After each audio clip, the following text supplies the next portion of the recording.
Hello दोस्तों, स्वागत है आप सभी का मेरे YouTube चैनल में जहां हम बात करते हैं इलेक्ट्रॉनिक्स की।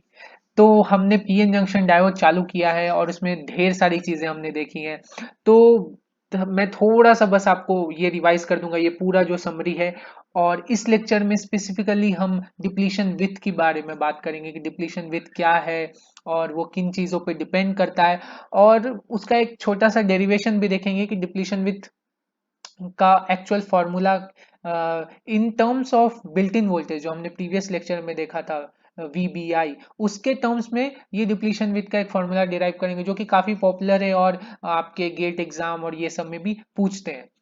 तो यहाँ पे देखिए कि हमने क्या देखा था कि ये जो पीएन जंक्शन है यहाँ पे चार्जेस डिफ्यूज होते हैं, क्योंकि यहाँ पे चेंज इन कंसंट्रेशन है तो ऑफ कोर्स डिफ्यूजन होगा ही। तो यहाँ पे ढेर सारे होल्स हैं, ढेर सारे इलेक्ट्रॉन्स हैं, तो वो एक दूसरे को की तरफ जाने की कोशिश करेंगे और फिर यहाँ पे एक रिकॉम्बिनेशन होगा। तो उसके कारण से क्या देखा था हमने कि डिप्लीशन विथ है इतना दूर का, वहां पे जो चार्ज कैरियर्स हैं वो प्रेजेंट नहीं होते हैं बट चार्जेस प्रेजेंट होते हैं। और जो ये साइड है आपका डिप्लीशन विथ के लेफ्ट साइड और राइट साइड, वहां पे आपका जो चार्ज है, चार्ज डेंसिटी वो जीरो होता है बट चार्ज कैरियर्स प्रेजेंट होते हैं। तो ये सब हमने देखा था। फिर हमने ये भी देखा था कि एक चार्ज डेंसिटी को किस तरह से हम ग्राफिकली रिप्रेजेंट कर सकते हैं। और उसमें हमने देखा था ये rho p x p is equal to rho n x n, जहाँ पे हमने बात की थी कि जो रो पी है वो क्यू इंटू एन ए है और रो एन जो है वो क्यू इंटू एन डी है। तो ये भी हमने देखा था। फिर इसको हमने इंटीग्रेट किया था तो इलेक्ट्रिक फील्ड का एक ग्राफ बन के आया था और फिर उसको भी इंटीग्रेट किया इलेक्ट्रिक फील्ड को। तो अगेन एक जो हमारा पोटेंशियल का एक ग्राफ बन के आया। और ये जो VBI है वो क्या है, वो पूरा जो फ्रॉम लेफ्ट टू राइट जो पोटेंशियल डिफरेंस आता है वो आया हमारे पास rho n x n square plus rho p x p square by 2 epsilon. और फिर वहां से हमने क्या किया, वहां से एनर्जी निकाली। तो एनर्जी जो आया, तो वहां से हमने एनर्जी निकाली। तो एनर्जी क्या है, माइनस ई इंटू VBI। तो ये जो एनर्जी आया, मैं नीचे नीचे कर रहा हूं, ओके। तो ये जो एनर्जी आया माइनस ई इंटू VBI, तो ये बैंड डायग्राम में हमने देखा था कि ये कैसे अफेक्ट करता है सेमीकंडक्टर के। ठीक है, तो ये सारी चीजें हम ऑलरेडी देख चुके हैं। तो इस लेक्चर में हम बेसिकली बात करेंगे डिप्लीशन विथ की।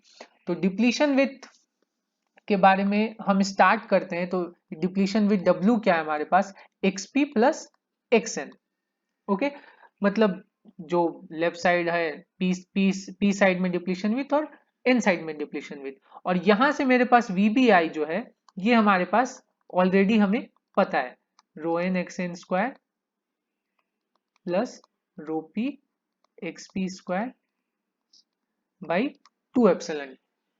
तो अब हमें यहां से क्या निकालना है, डिप्लीशन विथ निकालना है। तो डिप्लीशन विथ XP और XN पे डिपेंड करता है। तो यहां पे मैं इसको W के फॉर्म में लिखने की कोशिश कर रहा हूं। ओके, हमारे पास VBI ऑलरेडी पता है हमें, तो मैं इस टर्म्स को W के फॉर्म में लिखने की कोशिश कर रहा हूं। तो इसको कैसे लिखूंगा, तो यहाँ पे सपोज मैं दो टाइप से कर सकता हूँ, या XN के टर्म्स में लिख सकता हूँ या XP के टर्म्स में लिख सकता हूँ।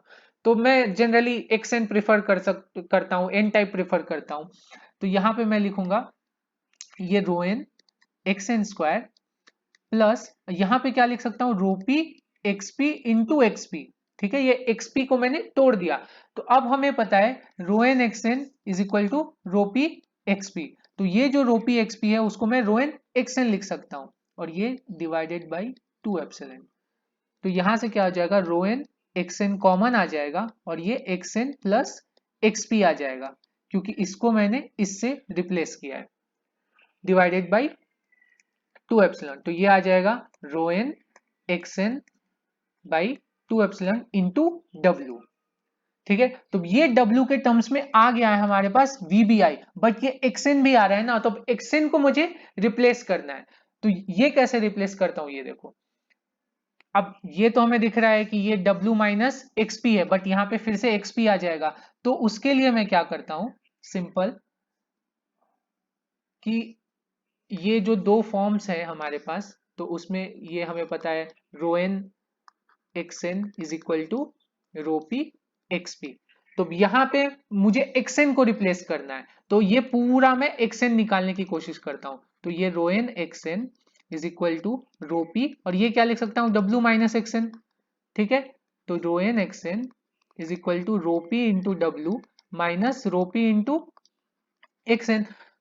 तो ये इधर जाएगा, ओके, तो rho p plus rho n हो जाएगा। तो यहां से डब्ल्यू क्या आ जाएगा, W is equal to rho p divided by rho p plus rho n, sorry W नहीं, x n is equal to rho p divide by rho p plus rho n into W, ये into W. तो अब यहां पे ये formula बस थोड़ा सा 2 मिनट हम इस पे सोचेंगे कि एक्सएन किस पे डिपेंडेंट है। X n is directly proportional to rho p. Okay, अब ये इस टाइप का फॉर्मूला हमको याद आ रहा होगा, हमने करंट डिवीजन ऑफ रजिस्टर में देखा था। अगर रजिस्टर में दो रजिस्टर्स हैं पैरेलल में और उसमें करंट डिवीजन हो रहा है, तो ये जो I1 है और ये जो I2 है और ये R1 R2, तो हम क्या लिखते हैं, I1 is equal to R2 divided by R1 plus R2 into I। Okay, मतलब जो खुद के ब्रांच पे नहीं, बाजू वाले ब्रांच पे डिपेंड हो रहा है। यहां पे भी खुद के चार्ज डेंसिटी पे डिपेंडेंट, मतलब डायरेक्टली प्रोपोर्शनल नहीं है, बाजू वाले पे हो रहा है। क्यों, क्योंकि ये इनवर्सली प्रोपोर्शनल है। अब ये हमने देखा था कि जैसे जैसे रोएन बढ़ाते हैं वैसे वैसे क्या होगा, एक्सएन कम होगा। ठीक है, ये डिस्टेंस कम होती है जैसे जैसे चार्ज डेंसिटी बढ़ती है, तो मतलब ये इनवर्सली प्रोपोर्शनल है। और ये क्या होगा, एक्सपी बढ़ेगा, तो ये रोएन जो है डायरेक्टली प्रोपोर्शनल टू एक्सपी है। तो सिमिलरली रोपी जो है वो डायरेक्टली प्रोपोर्शनल टू एक्सएन हो जाएगा। तो इस सेंस में आप समझ सकते हो ये जो दोनों फॉर्मूले ये कैसे सिमिलर काइंड ऑफ आ रहे हैं। तो अब यहां से मैं दोनों वेज में लिख सकता हूं W को। तो अब W को मैं कैसे लिख सकता हूं, so W is equal to rho p plus rho n, sorry मुझे W नहीं लिखना है, मुझे एक्सएन ही चाहिए था यहां से।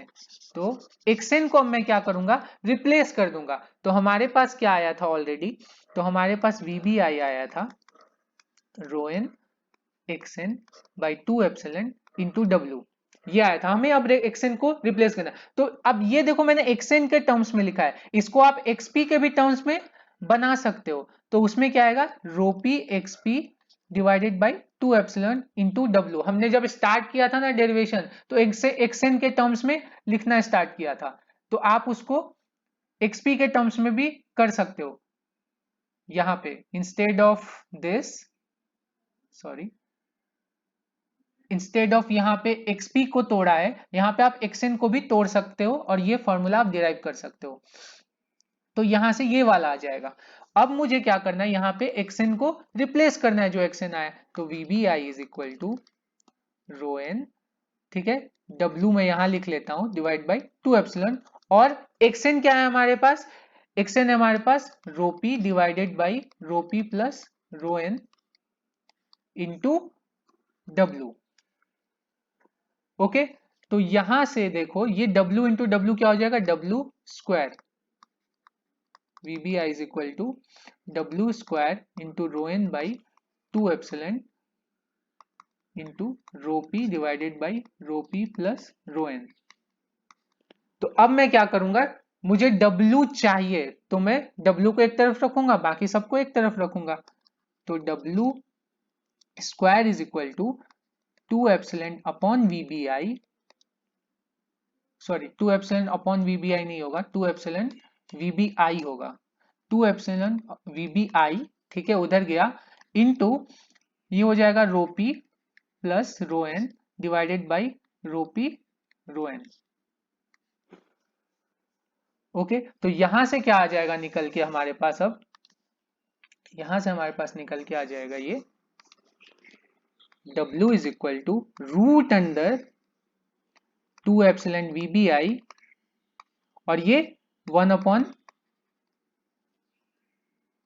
रो p plus 1 upon rho n.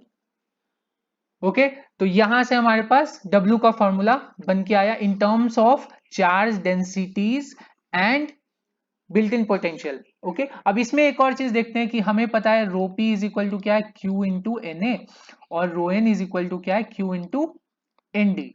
ठीक है, तो यहां से अगर मैं इससे रिप्लेस करूं, क्योंकि क्वेश्चन में चार्ज डेंसिटी नहीं दी हुई रहती है, एक्चुअली करियर कंसंट्रेशन दिया हुआ रहता है, जो भी डोपिंग कंसंट्रेशन दिया हुआ रहता है।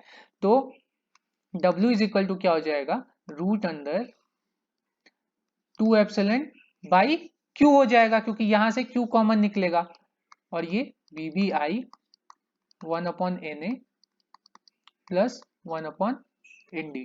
अब ये भी देखो आप 1/NA प्लस, ये सब क्या पैरेलल के फॉर्म के कुछ फॉर्मूले लग रहे हैं ना आपको, क्योंकि ये इनवर्सली प्रोपोर्शनल आ रही है ना चीजें, तो इसके कारण से ये पैरेलल फॉर्मूलेज वाले ये हर जगह आपको रिफ्लेक्ट हो रहे हैं। तो यहां से हमारे पास डिप्लीशन विथ निकल के आ गई in terms of built in potential.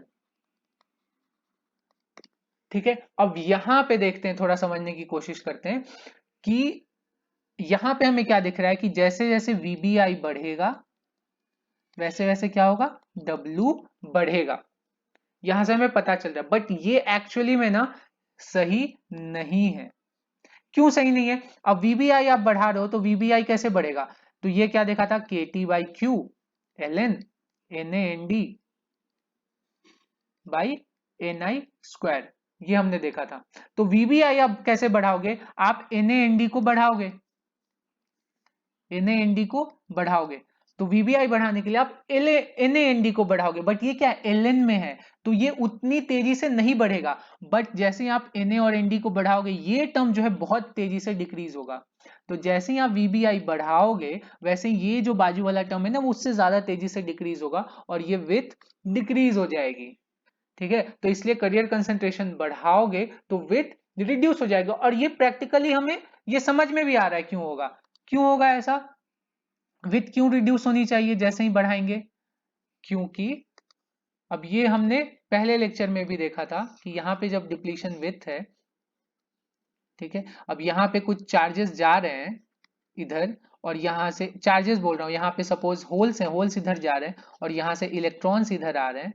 ठीक है, तो ये हमने क्या देखा था कि अगर सपोज तुम्हारा जो डिप्लीशन, तुम्हारा जो करियर डेंसिटी है, जो चार्ज डेंसिटी है वो ज्यादा है, तो तुम्हें थोड़े से एरिया में ही ज्यादा इधर फेंकोगे। ओके, और तुम्हारा अगर करियर डेंसिटी कम है तो तुम्हें ज्यादा लेंथ लगेगा इसको उतने ही चार्जेस को रिसीव करने में और प्रॉपरली रिकम्बाइन करने में। एक इलेक्ट्रॉन के साथ एक होल का ही पेयर होता है, तो number of electron and number of hole should be same, जो इधर के उधर हुए हैं। तो तुम्हारा अगर डेंसिटी ज्यादा है तो कम एरिया में ही काम खत्म हो जाएगा। तो इसलिए ये हमें पता चला कि करियर कंसंट्रेशन बढ़ाते हैं तो ये क्या होगा, जो एरिया है वहां पे कम होगा। ठीक है, जो लेंथ है इस डिप्लीशन विथ का वो कम होगा, और ये हमें हमारे पास फॉर्मूले से भी एविडेंट हो गया है अब।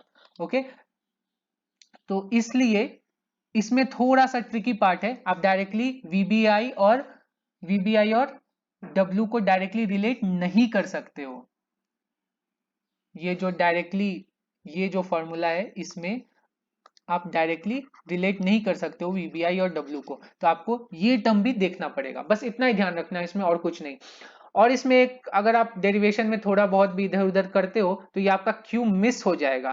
ठीक है, तो ये ध्यान रखना, ये हमेशा यहाँ पे क्यू है, क्योंकि बहुत सारे डेरिवेशंस में डायरेक्टली NAND से स्टार्ट करते हैं डिराइव करना, तो वहां पे ये क्यू मिस हो जाता है क्योंकि वो क्यू कैंसिल आउट हो जाता है। ठीक है, तो ये ध्यान रखना, रो के टर्म्स में ही डिराइव करना और फिर वहां पे क्यू आराम से आपको बाहर निकल के मिल जाएगा। तो होप सो आपको ये वीडियो अच्छा लगा होगा, आपको समझ में आया होगा डिप्लीशन विथ क्या है और कैसे डिराइव करते हैं और उसकी डिपेंडेंसीज क्या है अलग अलग चीजों पे। तो नेक्स्ट लेक्चर में हम और भी बात करेंगे पीएन जंक्शन की, करंट क्या होता है पीएन जंक्शन में, किस किस टाइप के करंट फ्लो होते हैं, तो ये सब चीज़ें के बारे में हम धीरे धीरे जानेंगे।